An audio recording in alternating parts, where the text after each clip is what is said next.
And, scientifically, they say that as adults, there's less novelty in our lives as we grow. So that's why we have that feeling that life just feels like it's, passing by so quickly. But for the first time, I could say, you know what? I felt really grounded and well paced this year. And I really, I didn't necessarily intend to engage in this like slow living movement or anything like that. But I just genuinely felt I learned to notice things. Like I would go on walks and like notice when the flowers would bloom and all sorts of things like that, that really just helped me sort of get out of this fast, frazzled pace that I had grown so used to and comfortable with.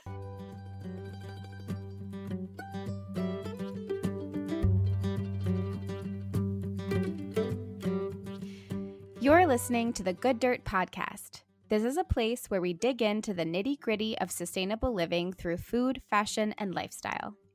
And we're your hosts, Emma and Mary Kingsley, the mother and daughter founder team of Lady Farmer, a slow living apparel and lifestyle brand. We started this podcast as a means to further share the wealth of information and quality conversations that we're having constantly in our world as we dream up and deliver ways for each of us to live into the new paradigm, one that is regenerative, balanced, and whole. We want to put the microphone in front of the voices that need to be heard the most right now, the farmers, the dreamers, the designers, and the doers. Come cultivate a better world with us. We're so glad you're here. Now let's dig in.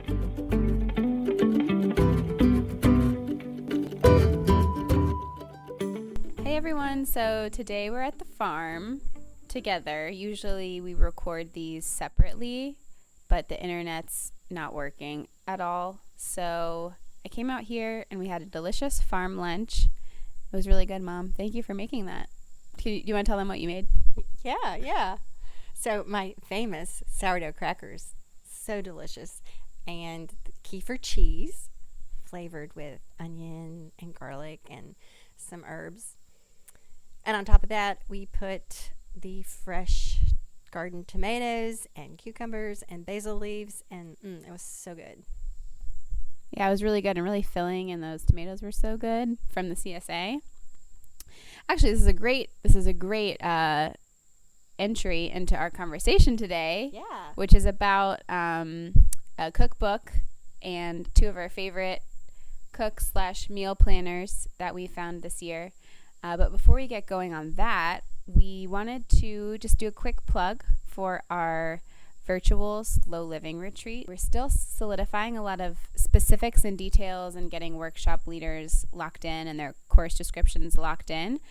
But the good news is you can sign up now. Yes, it is November 14th and 15th, and you can do it from the comfort of your home, of course. And we are just really excited about the possibilities of this format, even though it's really different. But it's going to be good. So yeah, I literally lay awake at night, not in a bad way, in a good way. What should I say? I can't go to sleep. I'm so excited thinking about just all of the fun ways to really, I guess, amplify this experience. Yeah. And make it something that's really special and unique. And I just really want all of you to be a part of it. So please join us. Early bird tickets are on sale for the next few weeks, and then we'll bump up to regular price tickets.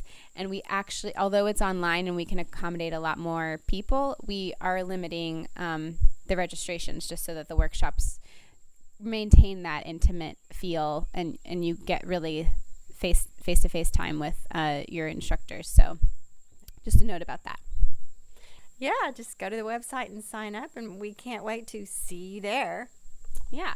Another thing before we forget is that we're also opening up our blog to submissions. We'd love to hear from anyone in the community. If you're a writer or you know a great writer or you have a story you want to tell or some photos you want to share, we think that our blog platform could use some community love, and we just really love the opportunity to feature folks in our community. I've also been getting some awesome notes to the Good Dirt podcast email of folks that have great ideas for podcasts and interviews to have. So we are just so excited always to hear those things. So don't hesitate to send in any suggestions, and you can find the blog submission form on the website as well. And also, if you've been listening to this podcast and enjoy it, please write up a review so that others will see it and be encouraged to tune in as well. Definitely. So on that note, maybe we should dive into today's episode. Yeah, so you're the one that introduced me to Huckle and Goose. So you want to talk a little bit about how you found them and why you wanted to interview them? Yes, definitely. I first saw the Huckle and Goose book at Wild West, which is a sweet little store in Leesburg, Virginia, where we also they stock some of our products. And I ordered it because this was back when everything was shut down and they had moved stuff online. And it was really just such a sweet and wonderful treat to have during quarantine for some cooking inspiration.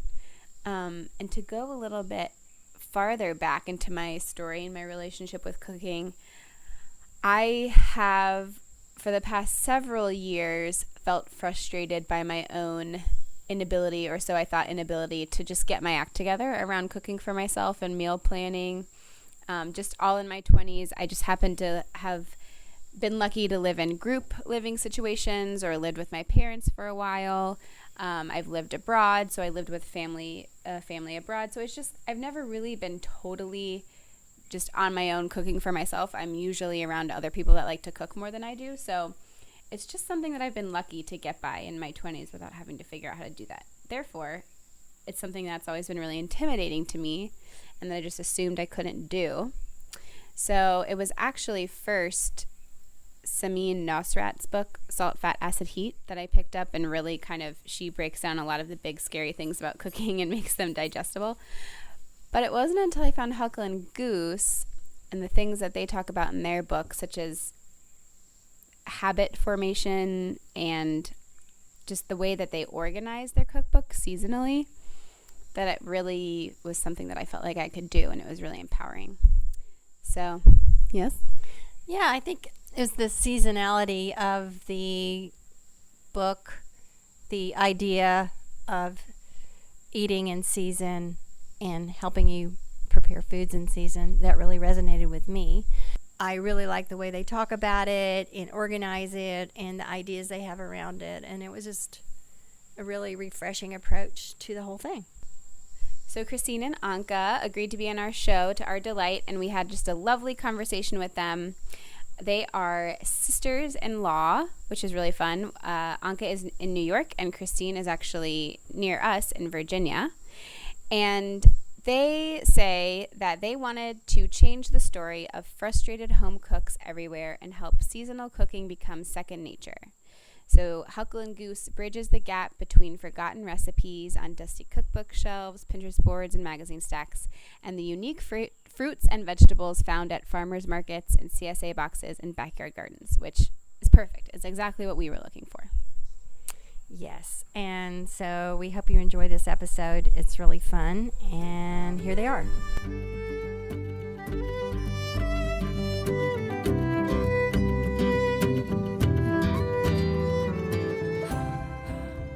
you want to start on? Sure. Christine and I are sisters-in-law first, and then business partners second. And really simply, Huckle and Goose was pretty much started because we needed it. And I know usually with brands and companies, it's amazing to have this like a dramatic backstory. But for us, it's truly down to the core. This is something we needed ourselves. We like to cook. We noticed that sometimes it truly became harder, or we could get in a rut.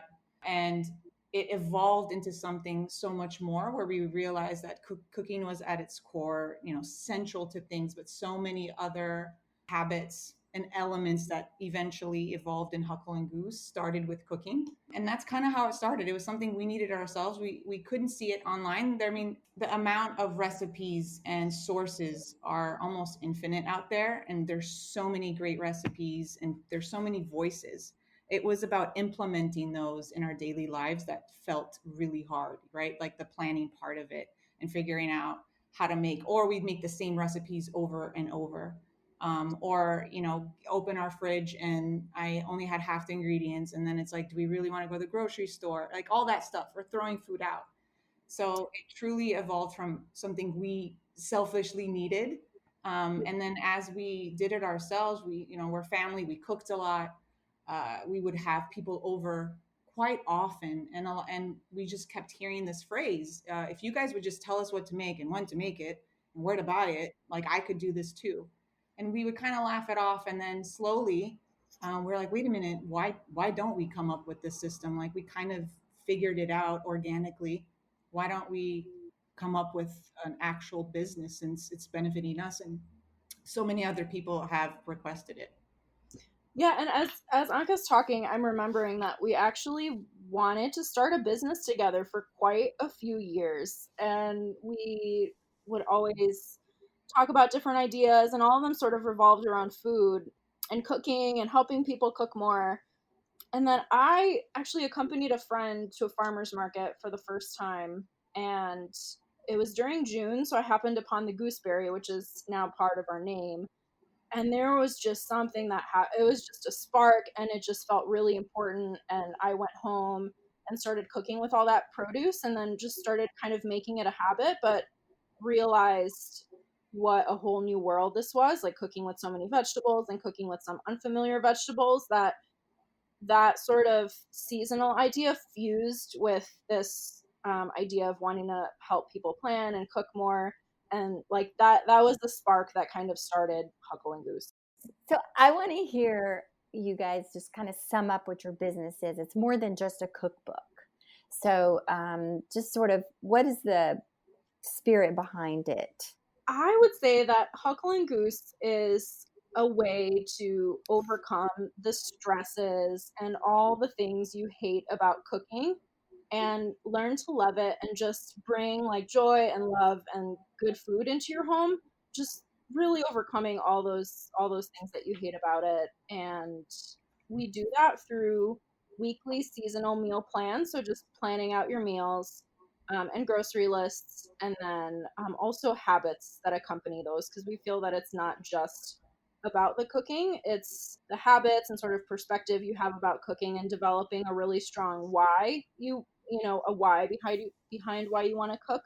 We've kind of said that our mantra is be in nature and kind of cook from nature. And to just break that down very simply, we think cooking 3 times a week is kind of like really the place where, done consistently without being overwhelmed, really makes this truly like a lifestyle habit. And so when you cook 3 times a week and you notice what's going outside, so like nature, but then you also notice what's going on inside, which is human nature, we've kind of meshed that into this method because all of that is intertwined. Cooking on its own, we found, just doesn't cut it out. And when we realize that there are other elements that really support it, just like noticing the seasons in nature, and then also our own habits internally and just kind of our daily rhythms, weekly rhythms in our own families, just kind of paying attention to that, kind of surprised us that cooking really is at its core, but there are other elements that truly support it or can hinder it. And Huckle and Goose is that method to kind of break that up. We initially break that up for you. And also, that change is pretty slow, or at least really good, consistent change. We found, not only in our daily lives, takes time, and it's done in pretty small increments, not this like drastic change. So it's that like acceptance that it's a journey, and there are like these small little tweaks that inevitably lead to like a transformation in your home. Like you just kind of wake up after a while and be like, I've become this person, but I can't pinpoint exactly when it happened. I've just been doing this rhythm. I've been following these habits, these steps laid out for me. And now it's become second nature. And that's truly what we want. We want something that people stick to because it's become part of them, more than like a workout routine or anything that just feels like I need to reach this goal and this is how to get there. We want this to be something that people gradually embrace and it becomes who they are truly. It's really evident when you read your book, just the way that it's organized, and the very first, you start reading it and it's like, oh, actually these are kind of like some essays about just like really easy applicable things that I can start doing right now. That it was the first time that I'd encountered something like this that was like actually helpful in breaking down this very like intimidating and overwhelming concept of like cooking at home with seasonal ingredients that feels really out of reach sometimes. That means a lot, and the fact that you picked up on that right away is so encouraging, and like we couldn't want to hear anything better than that. So I have something to add to Christina's berry story. I have my own berry story. I want to hear this. When something kind of clicked in me. We were living in Washington, D.C. We lived there for 5 years before we came out to the farm. And my husband came home from the grocery store one day and he had a clamshell of raspberries. And he had paid like $6 for it. And it was like February or something. And it something came over me. It was like, this is not right. This is just not right. And, I said something to him about it. And he goes, well, I feel like raspberries, that's what they cost this time of year. And I sort of found myself saying, well, yeah, but, you're not supposed to eat raspberries in February. And it was almost like I really hadn't thought about it before. It just felt wrong. Yeah. So we kind of started at that point, like really paying attention to what was seasonal or what not. Just kind of like, I don't know, it just sort of happened. And then we got a farmer's market in our neighborhood, and we would go on Sunday morning, and there was this stuff. And I've always had gardens and was always aware of that. It was just that suddenly it became something I really wanted to integrate. Yeah, you could grow stuff in your garden, but you could also go to the store and get whatever, whenever. Yeah. But we gradually started kind of shifting away from that. And now, as you said, Anca, you just wake up and this is the way it is. We would, buying a clamshell full of raspberries would be, like about the last thing we would do. And in fact, I was out picking raspberries this morning because they're just starting to come in. My kids now too, every once in a great while, I'll buy berries out of season and they'll just like gasp and say, oh, our berries, like what happened? And they're just like so thrown off by it because they're so used to, like now it's strawberry season and we're just buying like buckets and buckets every single week until we're sick of them, and then I don't buy them really again until May when they come out in season again. That's so wonderful that your kids are attuned to it. Yeah. I feel like that's something, as a child of the 90s, that I just didn't experience. Yeah, me neither. No one's fault, Mother. Don't feel bad. No, I visit this quite often. That's all this stuff I'm living now. I wish I had been here when my kids were growing up, but no, like I had 3 kids that grew up through the 90s, and it was the Costco generation. Let me tell you. Yep. And and I also want to say something super interesting about this, your concept, your basic premise that people need a way to approach their food prep and eating and stuff that and cooking that makes it something they want to do, makes it easier to incorporate into your life. And I was thinking back, like in the 50s, I think there was the same kind of idea that we need to make cooking and food preparation easy for people so they can eat at home. But it was a whole different slant. It was more based on convenience. And that's when all these processed foods started coming on board. And I remember that transition. I grew up in the 60s, and I can actually remember like things coming into our house that seemed like they were just so wonderful, like Jello 1, 2, 3, where y'all don't even know what that is. You make the Jello and overnight, it goes into 3 layers like magic in the refrigerator, and Cool Whip, and what was the other thing? Oh, suddenly salad, where the pasta and the spices and the vegetables were all like dehydrated, and all the seasonings and everything in a box, and you just dump the whole thing into boiling water, and voila, you had a pasta salad. We just thought that was so great.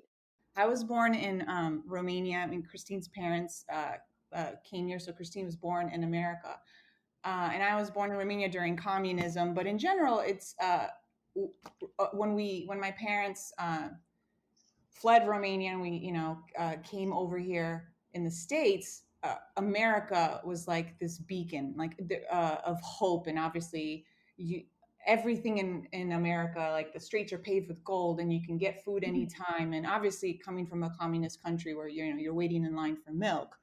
But in general, I grew up and everyone had their chickens and pigs, and you grew seasonally and you preserved everything and you ate nose to tail.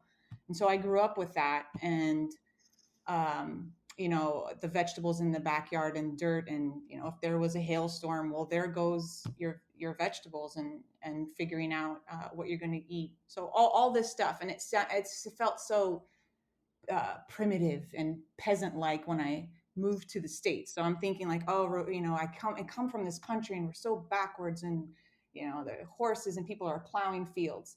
And we moved to the States, and I will never forget my very first experience. My father took me to a grocery store, and it was Dominic's, but any grocery store. It was in outside of Chicago, and not only did the doors open, but like we walk in, and I'm just like, it's so etched in my memory that I like, just now I feel myself there as a 7-year-old. And they're not only fruits I've never seen in my entire life, but there are like rows of milk and different kinds of milk, and then ice cream. And I was so overwhelmed, but I said, this must be like heaven. I can't believe people live this way with all this abundance. And I would beg mom for like microwave meals and stuff from a can, and anytime they would make bone broth, right? Or like homemade sauerkraut or any of that, I would just shun it. Like, it was so backwards. And it's so amazing, like the circle of life, that here I am now talking about all my nostalgia and all the recipes. And so much of the book does have our Transylvanian roots of these foods that nourish my soul that I didn't realize. Like, I just thought because it's processed in a certain way, and because it's flashy, and because it's convenient and all this stuff, that it must be better. But it's so amazing for me in my own journey to realize like where I came from, and sometimes things being better faster aren't actually good for us. And it's and I think America and the Western world in general is making that shift to realize advancement, but at what cost? And is this truly advancement if we're not nourishing ourselves, right? Or it like completely destroys the soil, like all these other nuances and of issues. But it's so interesting to hear, Mary, that you like lived through that, because that for me is like, I remember those days. I thought the same thing because I came from Romania, from like one way of living, and I showed up here, and I mean, I thought frozen microwave meals were like the coolest thing, and now I couldn't. You couldn't pay me to eat one. But it's Yeah. just, again, being exposed and noticing and digging a little deeper, and I realized how naive we can be, or just assume, be part of that status quo, like, well, this is just how it's always been, and not questioning it and not digging a little deeper, or assuming because it's the newest thing that it's the right thing. Oh, yeah. So, And your story speaks so much to the fact that it's only been like a generation or two since we left all this. I mean, you were living it. yeah, And yeah, and in your lifetime, and I was living it in my lifetime. I'm a generation older than you, but when I grew up in my young childhood, everybody had a garden. If you didn't have a garden, your neighbor did, and it was no problem. And you had bags of produce on your doorstep because they didn't know what else to do with it. yeah. That kind of thing, and that just quickly disappeared once you know the culture just changed. And I think the culture changed in the name of convenience. Everybody just felt like they were too busy to deal with it, and there are all these cool products. And Fifth Avenue had a lot to do with this too, marketing and the food system and what was going on with food politics and all that, all these combinations of things. But So Christine, when you grew up, what was your food story? Yeah, I have it's similar in that, like Anka said, I was born here, but I'm first generation born here. So, my parents were here for just a couple years when I came on the scene. And we lived with my grandparents. So my grandpa always planted everything in the garden. So, I grew up with like fresh cucumbers and tomatoes and all sorts of herbs. I remember, my mom cooking and just like chomping on parsley. Um, but similarly to Anka's story, my parents also came from communist Romania, where they went to grocery stores and saw all this canned stuff and were just like, this is the land of milk and honey. So I grew up on a lot of processed food as well. And for me, when I became a wife and a mom and just started thinking of the importance of health a little bit more, and cooking at home, that sort of led me to the farmers market, and you know made me want to cook at home more. What do you think is, if you had to pick one, the number one thing that people like? What is the barrier? Like, what's the wall, or what's it mostly made out of that you kind of have to break through? And what do you guys make of this kind of? I see it as like we're like retraining ourselves Absolutely. to be self-sufficient. And so, yeah, can you break that down a little bit? Like, what are the main elements of that? I think the first barrier is everything we've been talking about, is that convenience has been our way of life for so long that thinking outside of those boundaries is just really difficult for us. And I think we've constructed our lives around quick eating. So for me, the main thing was just like having a new mindset about it and shifting my perspective and coming up with a really good reason for why I wanted to be self sufficient and why I wanted to cook at home when I had so many other options all around me that didn't necessarily require me to do that.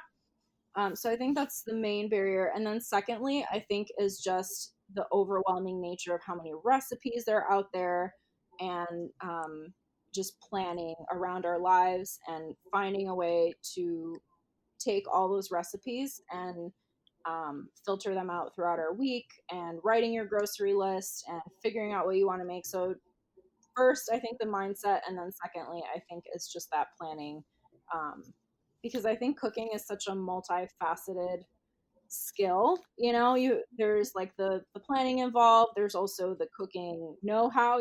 Knowing how to cook. There's the going out and getting everything. So there is so much involved in cooking, and they're all different components, which is why I think the habits are so important. Learning all these different separate skills and then fusing them together to learn how to be self-sufficient.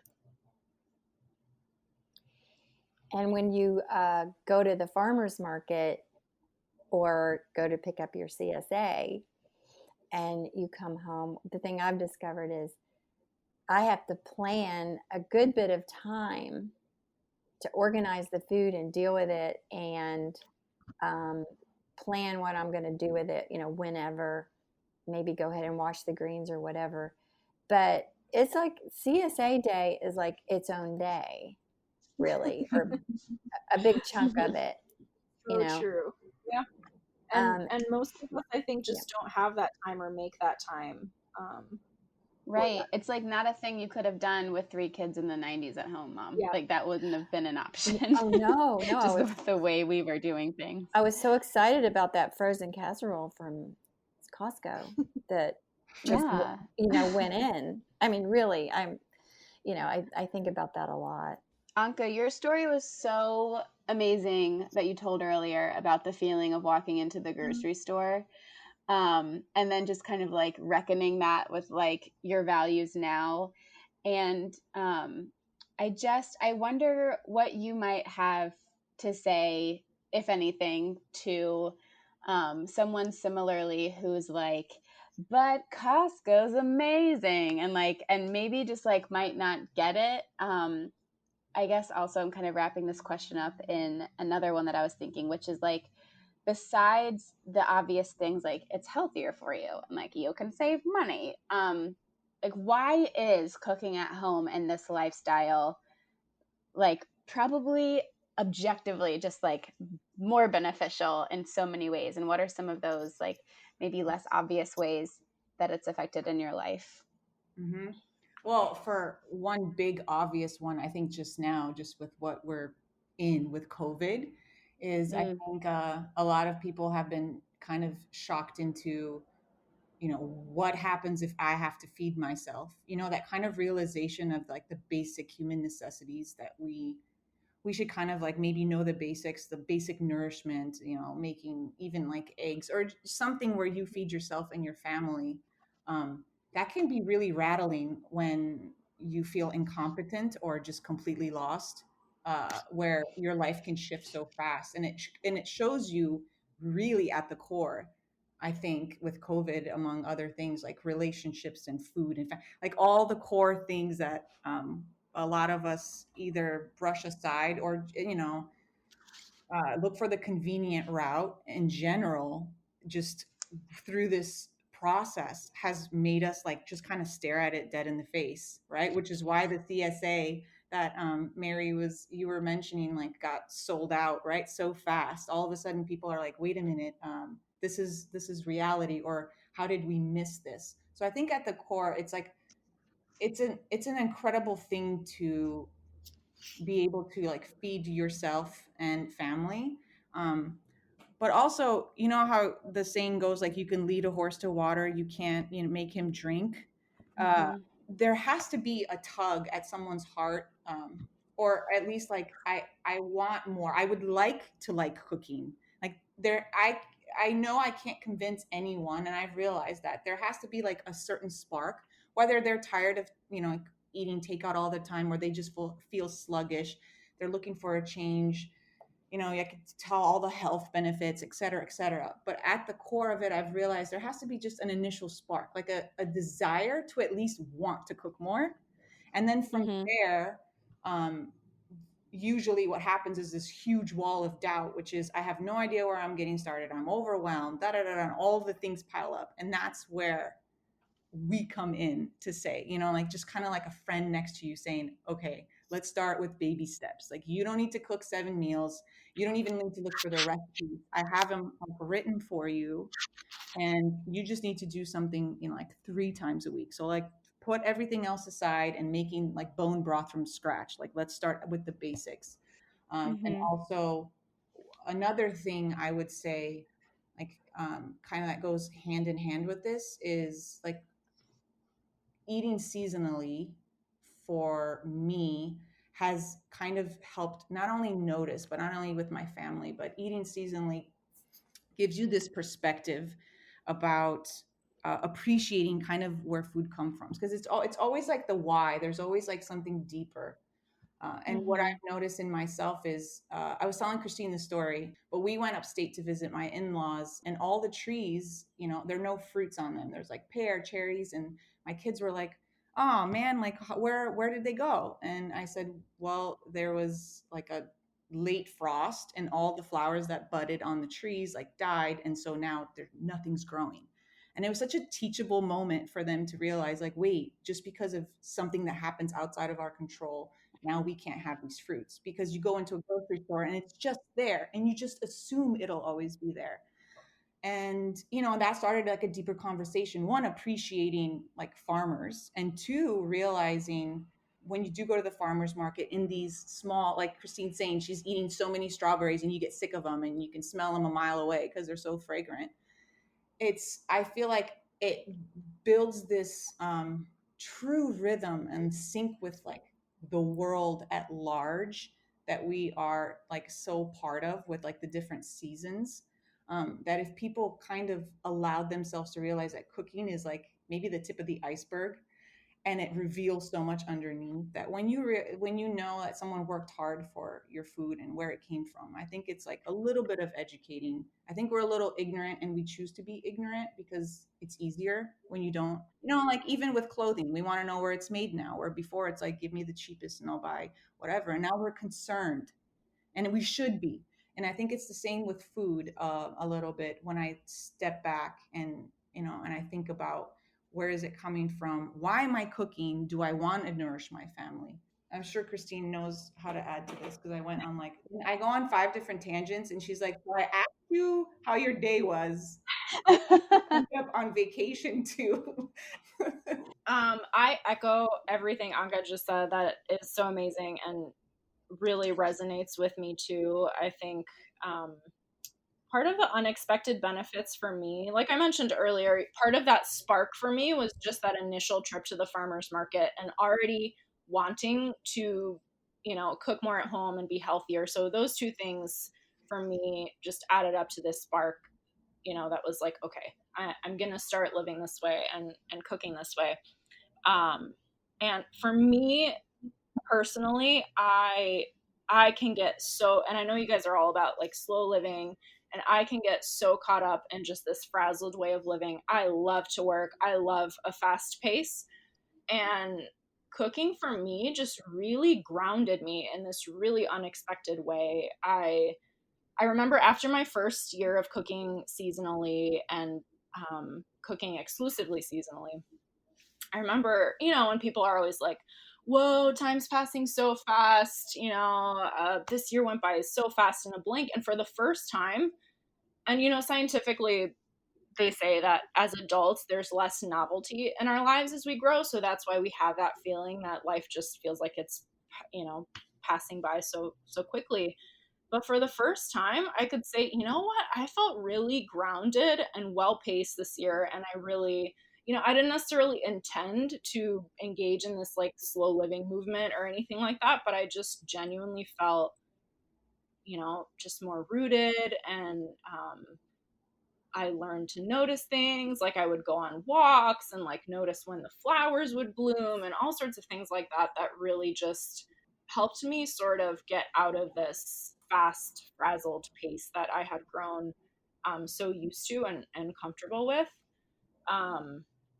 So for me, that was definitely one of the unexpected benefits of it. I do like to cook, but like left to my own devices, there are things that I'd rather do more. So it's a lot like working out for me. Like I really need habits surrounding that. And I feel like I need to create an environment for myself where I want to do it more and I make it easier for myself to do.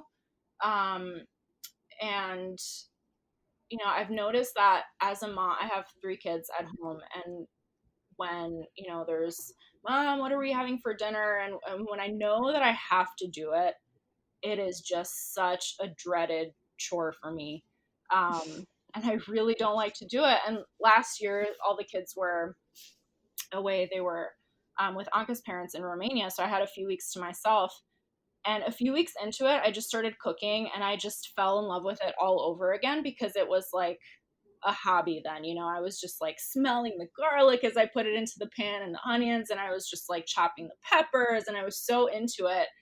And I noticed that if I'm at home with the kids and I'm, in the usual day and, trying to get dinner on the table, that doesn't really happen as often unless I plan. So for me, the habits and the planning and all those things are so important for me to create this rhythm of seasonal eating that's sustainable and enjoyable for me. So we initially started Huckle and Goose with a really heavy emphasis on the seasonal. And then as we were writing the book, we realized that cooking seasonally is more a component to understanding like the root of where our food comes from and creating these rhythms in our lives. So I think we've moved away from making it such a prominent component in Huckle and Goose, but for me, cooking seasonally is like an essential habit for me. Like I need to be in the fresh air, getting my food, talking to the farmers. That is something that inspires my cooking exponentially. I'll jump in. One of our habits in the planning. Mary, you touched a little bit on it when you said you had like a CSA day, which is so true. Like you kind of need to set one aside, and initially it looks like you're maybe losing an entire day or like an afternoon. But then if you were to calculate your day, your week, if with the random shopping that we do, where it's like you forget an ingredient, go to the store and you end up with 30 more, and then you just kind of bought them on a whim, and half of them go in the trash, and and it's like a vicious cycle, because then you still only have half because you're scrambling to find recipes, and you're just flustered. And this is why people give up on cooking, because it's too time consuming, or so they think. With the planning part, and I totally agree with Christine. I'm not a planner, and I like to do things on a whim, but it got to a point where I realized like I am throwing food away, and I could be cooking within a budget. Like a budget is like something I don't want. But when I started really just on a very simple level, um, cooking in this way. And part of that, we have a couple habits. Like one is the empty fridge habit. So it is like, let's say your CSA day. It's going through your fridge, even like the night before, and you have like half a cauliflower, two random carrots that are, kind of soft, and most people would be like, oh, let me toss this. What we do with Huckle and Goose is we've given people buckets, let's say, for how to think in categories. So each of our days, like Monday, is like hearty bowls, pasta, greens, and legumes, and then like Tuesdays, taco, anything. So and usually what happens is, for instance, with that last day, like depending on what it is, let's say it's a Friday, and I have these random vegetables. More often than not, my go-to is you just dice them up and you roast them and you stick it in a tortilla. And especially with kids, they will eat anything roasted. It's like I feel great because I'm not wasting. There's always inevitably a couple half, veggies in there. And another habit that would go with that is that we have like our dressing jar for the week, right? We make like one dressing, and we give the components in the book as well of how to make this. Um, Another habit that we have is an herb box. And so on that CSA day, you kind of wash everything like you were mentioning, Mary. So it takes a little longer, but we go through all our greens, and they last longer. We wash them, we store them properly, wrapped in a towel or like paper towels, and then you keep them in the fridge. And half the battle for me is prepping, or like having to wash something, because greens and herbs need to be dry, or they don't turn out well in a recipe, and then it just kind of slows you down. But if I know they're already ready to go and washed, so I'm not talking about pre-chopping, I'm just talking about like washing things, storing them properly in the fridge. These are part of the habits we give. And once you have that in there, coming up with a dinner literally in 25 minutes is absolutely possible, because you've planned ahead. Based on let's say it's Thursday night, which is usually meat and a side for us, and your husband or someone brings a steak. You kind of work in your head like, oh, what's today? And in that bracket, that helps us cook within these like limitations. So instead of having like, well, what can I do with a cauliflower? There's endless possibilities. If it's a Friday, and I know Friday is like pizza or sandwiches or some kind of comfort food, I'll think of like, let's make a veggie burger with cauliflower. But if I just have a cauliflower, and I like to cook, it's infinite possibilities actually make things harder. But when I'm given boundaries, and that's made us more creative, even in developing recipes. Christine and I develop recipes, and once we gave ourselves these like limitations based on the day of the week, we've come up with like incredible recipes. I can't just walk in a room, like how designers can walk into a room and then like they see everything. I need like the limitation. I need to see something. And I think most people are like that. And the beauty of how this works is we've had people who, couldn't even honestly like figure out how to crack an egg, that are telling me how they tweaked a recipe because they've been doing this consistently for like 3 months. And they're telling me the kind of taco they came up with because it was within that constraint, like combinations that I haven't even thought of. So it's all these tiny little habits, and not all at the same time, and people pick them, but they really truly help transform. And it just gives you this inner confidence, because now you know that you're going to empty your fridge and clean it. You're going to wash your veggies, they're ready to go. Come Tuesday night, it's taco night, you have extra cilantro, the dressing, you're going to like whiz it in a blender. It's a little bit of garlic and some olive oil, and you're going to drizzle that over some roasted vegetables. and that's dinner. And it's just such a great feeling to know that you did this, and you also did this because you followed like some steps. And really, that's what all the habits are. They're pretty easy. That I think through different times and seasons in life, I think you lean a little bit more heavily on some of the habits. Um, like to some degree, personally, I incorporate almost 100% of these habits to some degree. But for me, I feel like the most important ones are, we have this one called, I think it's like morning meditation or 1 minute morning or something like that, where it's just when you wake up, just stopping for a minute and listing a few things you're grateful for, and just take a few deep breaths and think about what's important that day. And for me, that's really centering.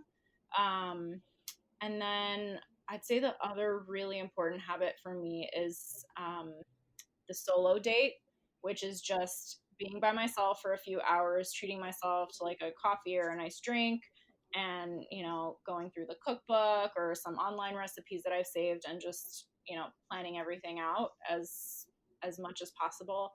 And then the dinner, we have this habit called the dinner declaration, which is after you've sort of planned your week, whether it's before you go shopping or after you go shopping, like your CFO day, and you figured out what you want to make. It's like getting all of that up on the wall, like writing it on a piece of paper. If you have a chalkboard at home, it's just writing what's happening every single day. And for me, that's just held me accountable to what I said I planned and I would cook. And it also helps my kids know, what we're having for dinner every single night, so I don't get a million questions like, Mom, what's for dinner?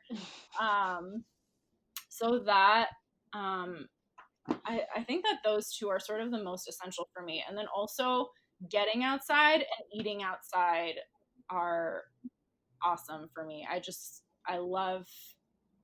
didn't grow up I didn't grow up in nature, and I didn't grow up being outside a lot, but I've noticed for me, I think that's why being at the farmer's market and being in the open air and seeing my food there and buying my food there has been so transformative for me. So, now as an adult, just making it a priority to be outside and eat outside, I feel like it just adds to this full experience of, making this a rhythm. Those are such great suggestions. I'm learning so much here. I love the dinner declaration. That's wonderful. And I guess we sort of do that informally, my husband and I here, and we say, okay, tonight, well, this thing is thawed and we'll have it. And but I think now I'm going to make it more of a thing, because it makes it an official feeling. Yeah. I like even having a little chalkboard and writing down, we're going to have this tonight. And sometimes, there'll be a piece of meat thawing or something that he's put in that I'm not aware of. And it's all a way of communicating that, what we have on hand and all that. Yeah. But Anca is going to revisit the thing about the greens. And we were talking about CSA day and getting ready and having your refrigerator cleaned out and everything. That's so good, because you're making space for the stuff to come in, and you're not just piling stuff on top of like week-old vegetables and all this. I wanted to revisit the greens thing, because especially this time of year when and you're eating seasonally and it's all about greens, you can come back from the store, the farmer's market, or your CSA, or wherever it is you shop, and have a pile of greens. It's pretty overwhelming because they're bulky. And like you said, you might think, I would like a salad, but I'm not about to go in there now and like try to wash out the greens. So pre-washing the greens is cool. What I want to ask you is, I heard you say, you wash them and then they need to be dry, and then you wrap them in a towel. Can you go into that process a little more? Because I want to do it right. Yeah, I mean, it's pretty simple. We've usually used, like, we let them air dry naturally. I mean, our whole counter, if you do this right, you'll wash them and just let them sit on the counter while you're probably cleaning out your fridge. But you wash them, you air dry them. And in general, I mean, obviously now there's so many amazing companies that we've stumbled upon. They have all this like amazing material. They don't even have to put it, I guess, in the box. I have some that I still need to try. But essentially, you stick them in these bags, and they're like a specific cloth-like bag that lets it breathe. But for us in the past, it's honestly worked to wash the greens, let them dry. And then for herbs, sometimes it's like slightly, you'll wrap it in a paper towel and it just helps absorb that extra moisture. Because inevitably, when it's like shut in a sealable container, it'll still have like extra moisture. And if that doesn't get absorbed, like that's when things kind of wilt or like turn bad faster. But in this way, we found personally that it keeps them longer than, I've done the jar method where I've put like the herbs in like a glass of water or something on my counter, and they actually wilt faster, at least what I found. And then this way they last, and we put all of them in one bin, and they could be Oh, like, those huge, like what size are those, Christine, that we would use when we would cater to, those big Glad ones with the plastic? I mean, like really cheap. I think they might be a gallon, I want to say. And I actually bought a bunch of dill 2.5 weeks ago, and then I was just gone for 10 days, and it's still all green. It's not slimy. So it lasts a really long time that way. Wow. Do cloth towels work as well if you want to avoid using plastic? I usually use paper towels, but I have used cloth a couple times. And I think as long as, when you have towels and some of them are more absorbent than others, you want to Yeah. use the cotton ones that are really like, yeah, the absorption is the main component. So if they're like soft and absorb a lot, that's what you're going for. But yeah, you can use kitchen towels. So do you roll the greens up in it, or do you like kind of lay them out flat, like if washing the greens, drying them out on the counter, and then you roll them up in a cotton towel? Is that how you visualize this? Yeah, you can roll them up, and sometimes it's nice to sort of, if you have a lot of greens in a box, to sort of weave the towel throughout so you don't have like a huge layer of greens just like all together. Okay. We'll store all our herbs in one box. Yeah. And like Christine said, kind of like weave, so it's like separated, so you're not like the dill mixed with the cilantro. But it's just helped. I mean, that alone, washing greens and peeling garlic is like two things I hate the most. Like if someone, Yeah. I have my son now, he's just a garlic peeler. I just tell him, Lucas, go, can you peel? I need 6 cloves, and I don't know why, but that alone it alleviates so much of my dread of cooking. I'm like, oh, and we just kind of ask. 'Cause I think it's like, what's the problem? What's really keeping? What do I hate? And if you acknowledge them and we step back and you look at it, it's like, okay, well, let me just get someone else to peel the garlic. Like, and you give kids tasks. And that's a whole nother podcast, like getting kids involved in cooking and eating. It would take us down a different road. But it really helps, like getting other people involved, and it's small things. But that alone, if I know the garlic's waiting for me, I mean, that takes 15 minutes, at least in my mind. I agree about both those tasks. They're obstacles, and yeah, like in our house, like I don't love handling meat. I mean, I love to eat it in moderation, but I don't like to handle it. So my husband does that. He's the guy that's going to put the meat in the crock pot and all that kind of stuff. And you just get a system. Teamwork. Yeah, teamwork. Have y'all, I mean, I think at this point it's obvious that you do, but I want to hear about like how much you guys do stick to the like cooking 3 times a week and cooking in the categories and stuff, and then if that has changed at all in any way during the global pandemic. We probably cook more actually now. Like there's less, takeout in general, and we have dinner together every night, basically, even if it's like, leftovers, or it's like clean out the fridge. We have like 5 different leftovers, and it's that kind of night. So that's very consistent.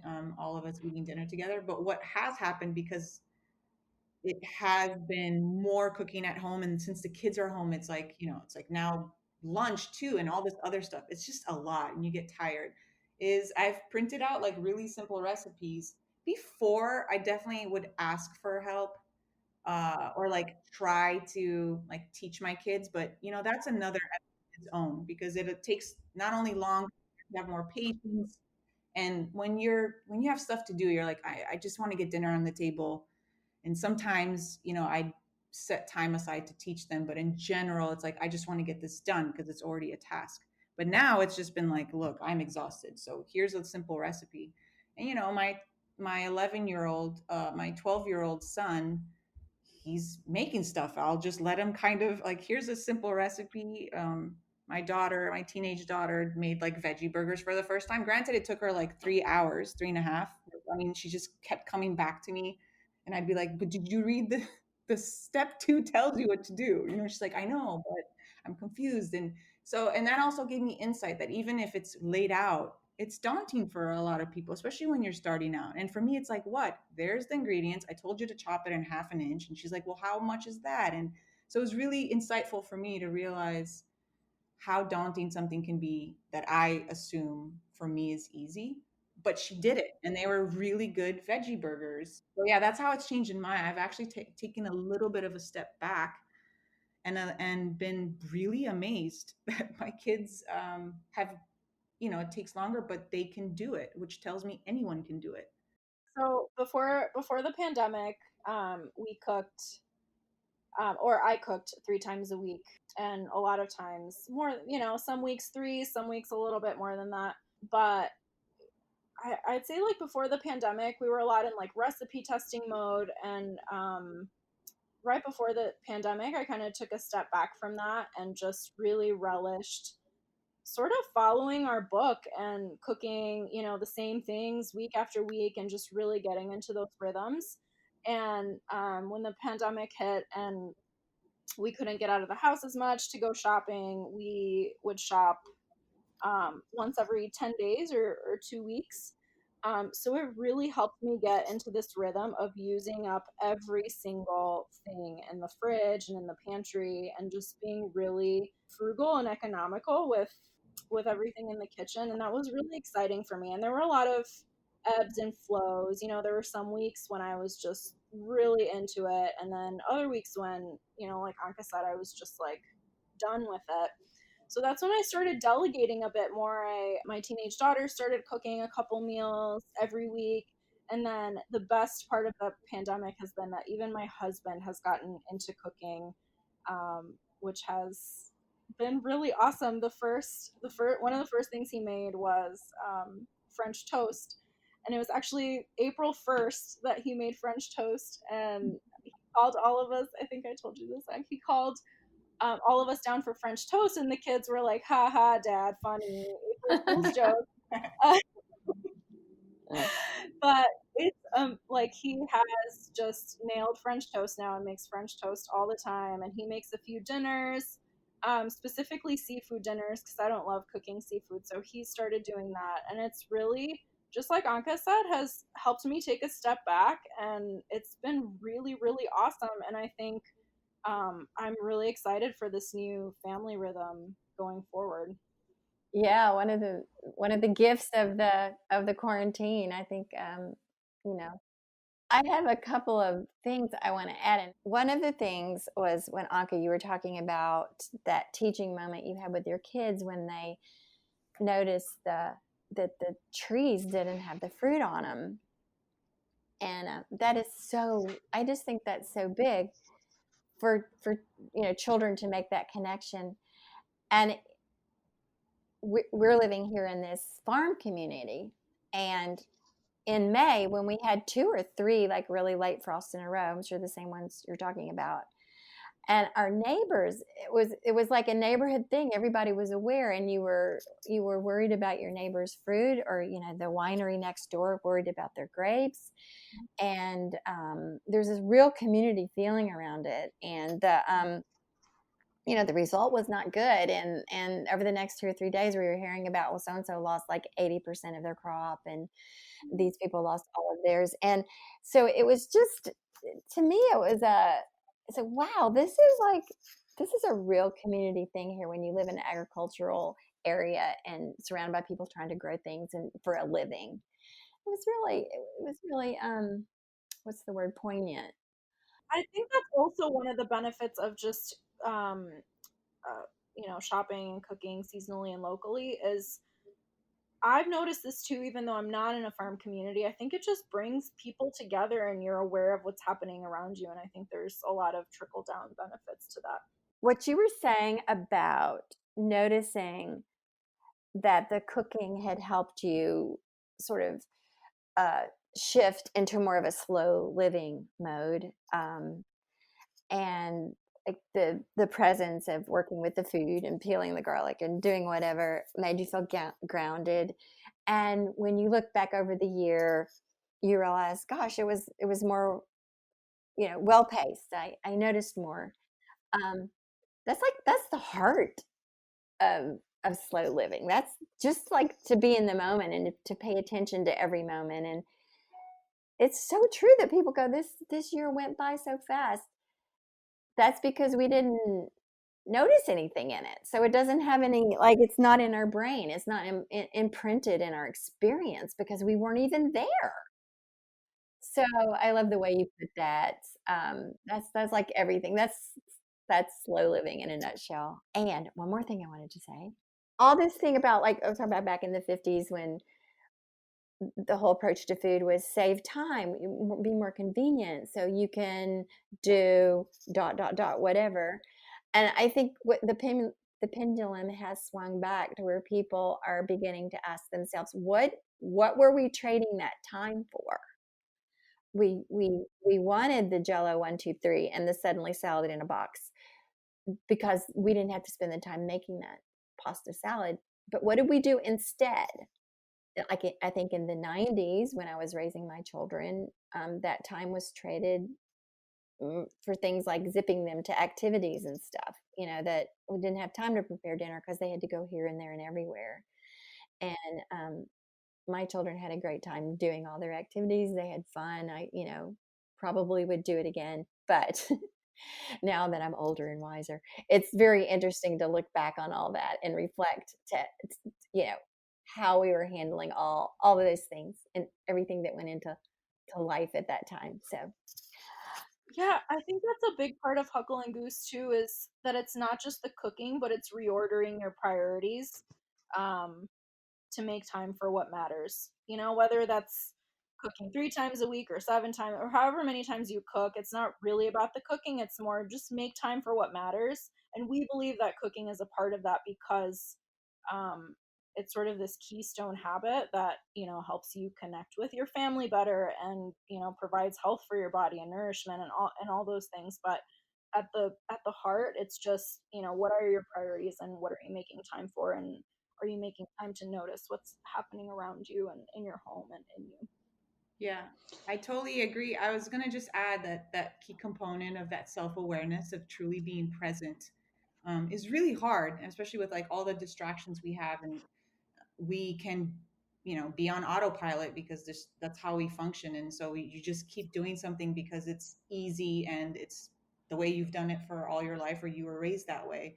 And that self-awareness component is so important. And when Christine mentioned that 1 minute meditation, it's just before anything else, you're just taking the time in the morning to say, okay, before I go and run around and do all this stuff, like remember that I'm first and foremost just grateful that I, got up. And I know that sounds cliche, cheesy, or you're trying to be poetic, but truly, like, our whole lives are pretty much the culmination of all these small daily rituals. And we sometimes not demonize them, but we just kind of like live through them so we can do the cool major things like graduations and weddings, like, that's what we live for. But really, all our memories and how we become our family rhythms and the things that bring us together are these daily, seemingly mundane things that become our life.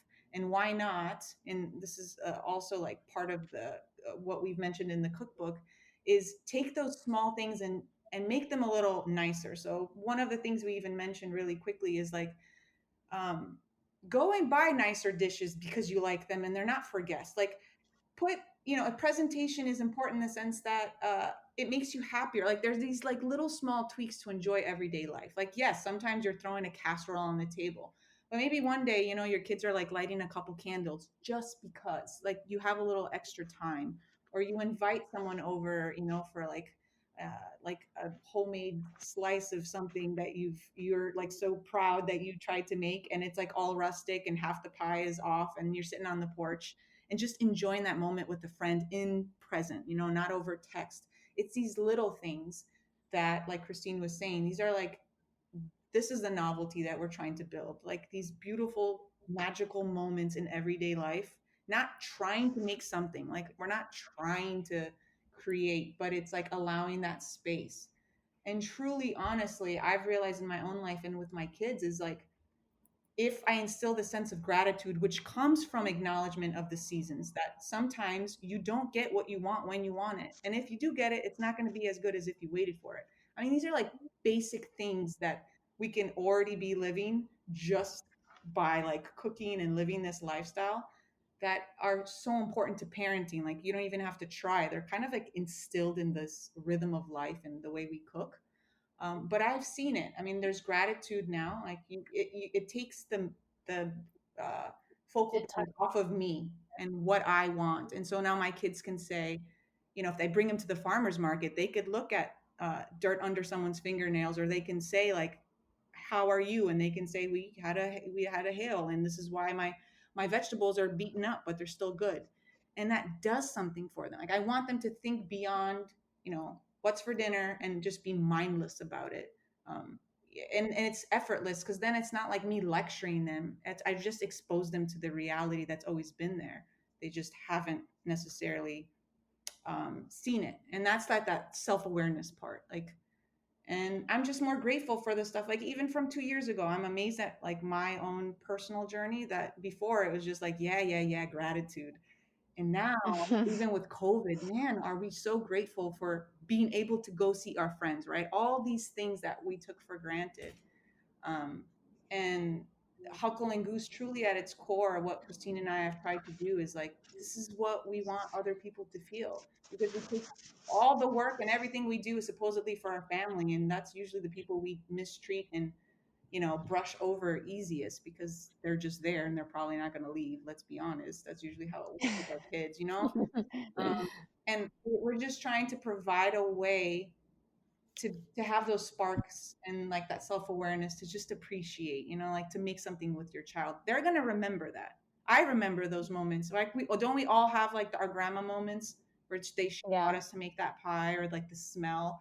There's nothing stronger than that. And being able to recreate that then with your child, or your spouse, or your friend, it doesn't matter. Those are what, we carry.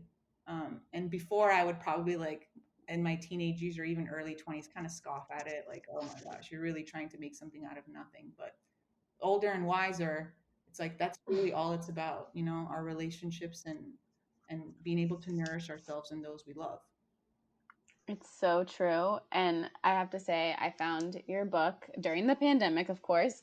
And it really made my heart ache for like entertaining people and like being with people, because you guys do such a good job of kind of laying out like even just tips for hosting and entertaining, and what that's about kind of on a deeper level. And I just love that part of it. And because maybe we're just now getting to the point where I could do some of those things that you guys outlined. But I want to hear either one of you or both the origin of you might have referenced it earlier, but the origin of the name Huckle and Goose. Yeah, so it was it came from that very first trip to the market. That sort of I'd never seen a gooseberry before in my life. I had no idea that they existed. So for me, it was just like this enchanting, magical fruit, and it sparked something for me, and it made us basically dive into creating the food business that we'd talked about creating for so long. And when we were thinking of our name, we had a bunch of papers up on the wall, and we were just going through, all the options that we could possibly have for a name. And we merged it with, we didn't have a personal experience with the huckleberry, but the huckleberry was a very similar berry in that you couldn't get it at the grocery store, and it was something that you could only get at the market. So we just thought it sounded really cool together, Huckle and Goose, and it embodies this idea that, living in such a way that, you're in sync and in rhythm with the seasons, and just waiting for everything in its time was sort of captured in this name. Yeah. I love that. It's similar too to the pawpaw is another one of those fruits that's like amazing because, and Mom and I kind of love it because it's a little bit like, what's the word, like rebellious or something, because you're like, you literally cannot ship a pawpaw because it gets bad really quickly and it bruises really quickly, so it like doesn't fit in the industrial food system, and there's no way to like breed it so that it will, and so it's like this thing that you have to eat and enjoy locally like right away, which is just like so fun. And I think this type of produce, it was sort of like that gateway into this way of thinking for me, because you can't really make that argument for much of anything else anymore these days, because a lot of things are available at the store. And it's funny, like the pawpaws, like they grow all along the canal down here, the walking path along the Potomac River, and they grow all along, but you can barely get them from, if you find them, from the canal home. I mean, without being all bruised up and mushy. They're just super transient, or at least that variety, of them. Do you guys have a favorite thing that you make with them? I just peel them and eat them. I have eaten pawpaw pie, like key lime pie, but made with pawpaws. Like a tart, like custardy pie. We had that at a fancy farm to table restaurant once, Mom. And I have pawpaw trees now, and this is about their 4th or 5th year. And last year I think I got like 3 pawpaws, and this year it looks like we're going to have a lot more. But that's another thing, like when you decide to grow your own fruit or whatever, it's like it takes years. It takes years. Yeah. So, But anyway, there's one more thing I want to ask before we end. You guys, you have your Eastern European background. Do you all do fermenting at all? I didn't see any of it in the book.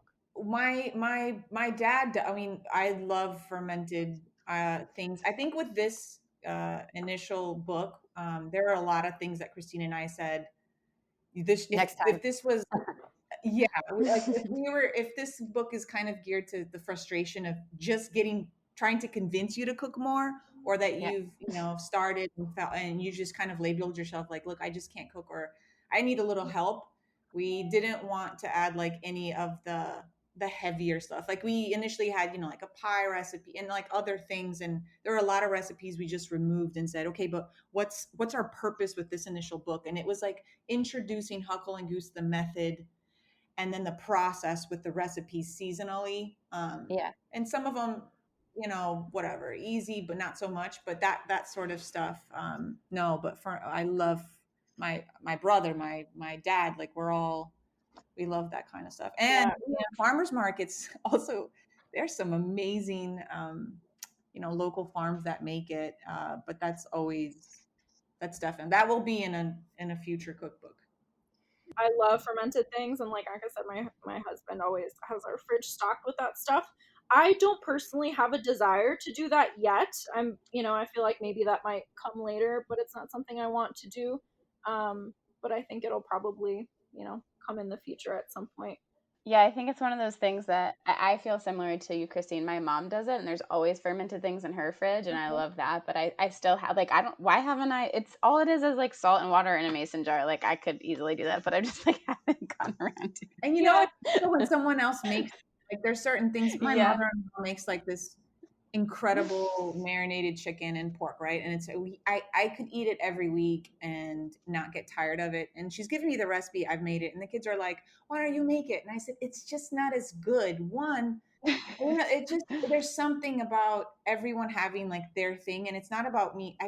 I've made it, and for some reason it just doesn't taste the same. And I think it's the love she puts in it and the way there are all these little components. So there's also a part of like, but probably your mom fermenting, it just tastes better. Like it's just your mom, and there's something so comforting to like eat something that they've made with love, and it's like for you.